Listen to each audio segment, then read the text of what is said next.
Hi, I'm Rob. And I'm Rob. And this is Ask Rob and Rob. Hello, everybody, and welcome to Ask Rob and Rob. We've got some great questions coming up this week. Question 1 particularly strong. But before we get to those questions, let's give you a quick reminder of how you can get involved and get on the show. Yes. One number you need to know, 013 808 0035. That's 013 808 0035. That is your hotline directly into us to get your question answered. Alternatively, if remembering a number is beyond you and you're closer to a laptop, you could go to propertyhub.net/ask.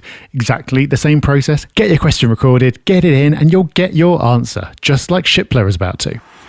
Hi, Rob and Rob. I actually wanted to understand the Liverpool market. So it would be great if you both can give me an insight for the Liverpool market, where to invest, which are good areas and not so good areas, and your forecast or your outlook for 2021 for the Liverpool market. I'm an investor based in London, so it would be great to know pros and cons of investing away from home, basically. So thank you so much. Oh, Shipla, have you got an hour? Let's go. No, I'll try and make this concise. So it's great that you want to invest in Liverpool, but what I really like is that you're not just going head first and just going to buy anything there, which unfortunately I've seen happen so many times, despite the warnings that we seem to give on close to a weekly basis that if you are investing in a new area, it doesn't mean you're going to get a great investment. There are poor areas in every city and you can make a poor decision. So it's great that you're doing your research. Now, I will say, I will give you some information, but this is not the end of your research. It is absolutely the beginning. So use what I'm about to give you as the starting point, not the end point. So with that in mind, let me give you some areas. So the city centre is still a really strong proposition. Liverpool city centre is not like London. It's very, very different. I'm sure I'm not going to get any prizes for telling you that. But the reason why it's different is people will still live in and around the city. It's not you leave the city and then there's a green belt and then you get into, the home counties like London. You leave the city and you're in the residential areas. So it kind of all blends, it all merges. So the city centre, with the strong fundamentals that it has, still offers great opportunities with a big word of warning. And that warning being is that there are some new build developments in the city centre that you absolutely want to stay away from. Unfortunately, Liverpool seems to have more of them than other cities. So you must do your research. If you're buying off plan, for example, do not be putting more than 10% down on Liverpool. And just because they say your deposit is protected, make sure your solicitor, not their recommended one, your solicitor checks that and validates it for you. So please be careful if you're investing in a new build development in Liverpool, particularly if it's off plan. Doesn't mean you shouldn't do it.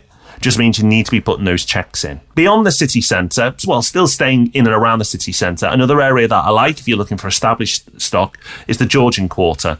And in the name, it's given away, but it's where all the Georgian property is. And the property in that area is just beautiful. And you shouldn't buy just because it's beautiful. But the reason why I think it's a strong investment area is because it is beautiful. It's going to remain beautiful and it's a one-off. You can't repeat what's been done. They're Georgian properties. Really, really good part of the city as well. Interestingly, in the 80s, it was far from a good part of the city. It's absolutely transformed. But that's another area in and around the city centre that you can consider. Beyond that, South Liverpool, around Sefton Park, absolutely beautiful. And South Liverpool as well, there are some great investment opportunities. So if you're looking a bit further afield, you can check out Sefton Park, Allerton, Egbert. All those areas are good. And if you're looking for something a little bit cheaper, you can look closer to Speke Airport. Be careful, though, around the airport. It's very hit and miss. You've got some good areas and you've got some not so good areas. So a little bit more risk involved there, but the prices are lower. So if you're on a budget, that may be something for you to consider. So lots for you to look at, lots for you to consider. But remember, as I've said, now you've got some areas to focus on. Now the research really begins. But good luck. It's a great city with great prospects for the future. And I think if you do your research, you can get yourself a great investment. Well, you couldn't have hoped for a better answer than that, Shipla. Great knowledge there. Let's see if we can do anything for our second caller. Afternoon, Rob and Rob. Just a quick call just to see if you can help me answer a question. I'm extremely thankful for all of your content. I started at the very beginning. It took me a couple of years just driving to and from work to get through your whole catalogue. It's been extremely helpful, so thank you very much. My question comes with regards to city centre flats and whether they should be furnished or unfurnished. People have advised me two different things. Unfurnished, so people can stamp their own mark on the place, and that will potentially entice them to stay longer. Others to potentially leave the place furnished because you'll be targeting individuals such as students or employees who tend to be on the move. I'm just wondering if you could help shed some light on this. It would be extremely appreciated. And thank you guys once again for your help. Well, thank you for that question. It's one that comes up all the time. I've got a feeling we may have answered it way back on Ask Rob and Rob. After answering more than 500 questions, I'm sure we'll get the odd repeat, but it's worth repeating because, like I say, it's a very common question. But the answer is a simple one. The answer is see what the market demands. As a general rule, most city centre flats tend to be furnished for the reasons that you've said. The target tenants tend to be people who won't have their own furnishings, they move more often, and that's what they'll want. And you have to listen to the market. But that's not the case for every area of every city. So if you're using a letting agent, you can listen to their guidance. And if you're doing it yourself, you can take a look at what else is on the market. So if you're just looking to get your property rented as quickly as possible, then that's your answer, really. Listen to the market, see what the demand is for, and meet that demand. However, it's possible that you might just have a complete aversion to renting a property furnished. If that's the case, you can try to rent it unfurnished anyway, and you'll get a couple of benefits from that.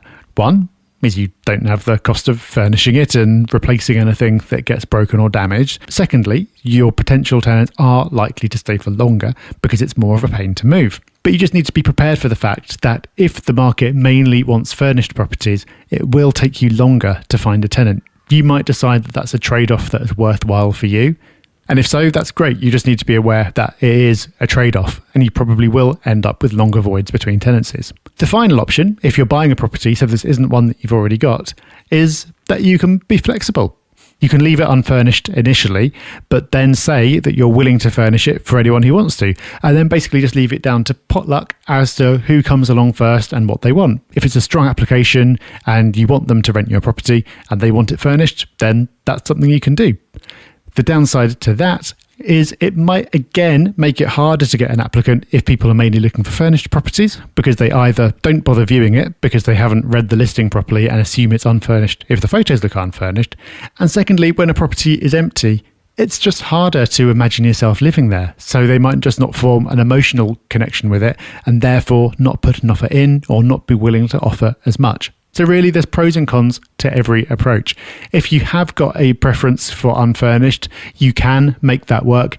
But like I said right back at the beginning, people will have their own opinions based on their own experiences. But the best thing you can do if you want to get your property rented as quickly as possible for the highest rent possible is ignore people's opinions, look at the reality, look at what the market wants and provide it.